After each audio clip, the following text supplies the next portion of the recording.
All right, Jennifer's back. That was a popular piece we did there back with the edible plants.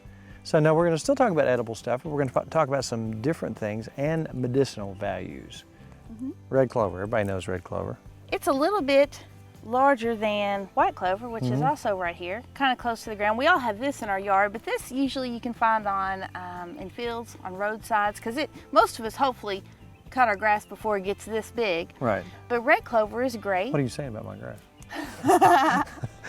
It's awesome. Red clover we can pick, and you can lay this out on like a cookie sheet or in a screen in your backyard on a sunny day and dry this out, and it makes a fantastic tea. And this is used to calm you down. Really? Yeah, it's So just got a really calming effect? soothing, relaxing type So tea. would you take a handful of those and just dry them out a couple days in the sunshine? Yeah. And then poop? Yeah. Put 'em With a in little honey, Well. really great. You can buy this, of course, at the store, but why not just make your own? Well, how about that? Red clover right clover. here. I'm gonna start gathering that. We'll make some tea.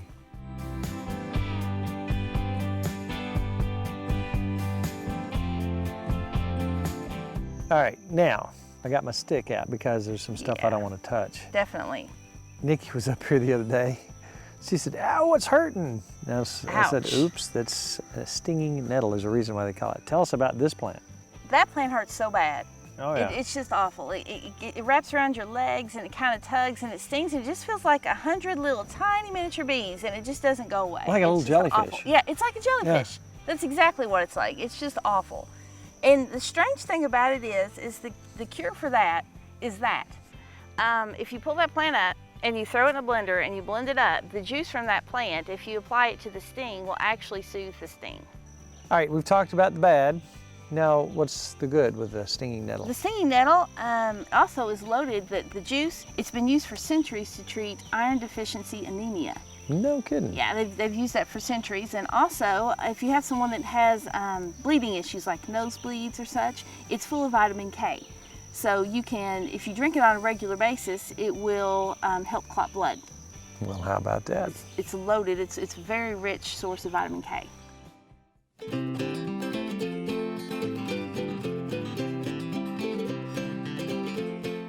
Obviously, we got blackberries here. Delicious, yeah. Blackberries. But actually, I'm not going to tell you about the berries because you already We know know they're what those are good for. You know what those are good for. I was going to tell you about the leaves. Hmm. You can take the leaves All right. and carefully take the leaves because these little bushes are full of briars.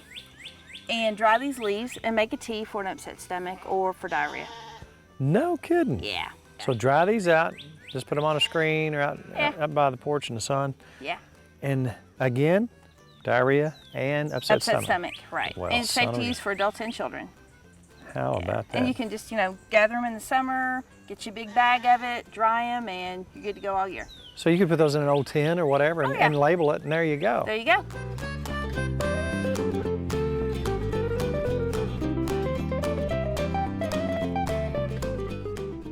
Catcher's mitt, kind of, sort of. Here's a more typical shape. Tell them what that is. This is sassafras. And you know another way to check and see? Smells so Smells good.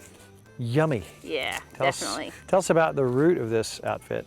This is sassafras, and the root, it makes a yummy tea. But the thing about the tea is it will actually lower your body temperature. So it's great for a fever, but you don't want to drink too much of it if you don't have a fever because it still lowers your body temperature. So either way, it's going to lower your body temperature. But it's a great tea. If you're going to dig it up, the best time of the year for any root is probably the fall or winter. It's going to have a more potent balance in the wintertime and in the fall. You can still dig up roots in the spring and summer, but they're not going to be quite as powerful at that time of year. And it's got almost a licorice taste to it. It does. I love it. Do you? Yeah. I like to add a little honey to mine. Sassafras tea. Sassafras tea.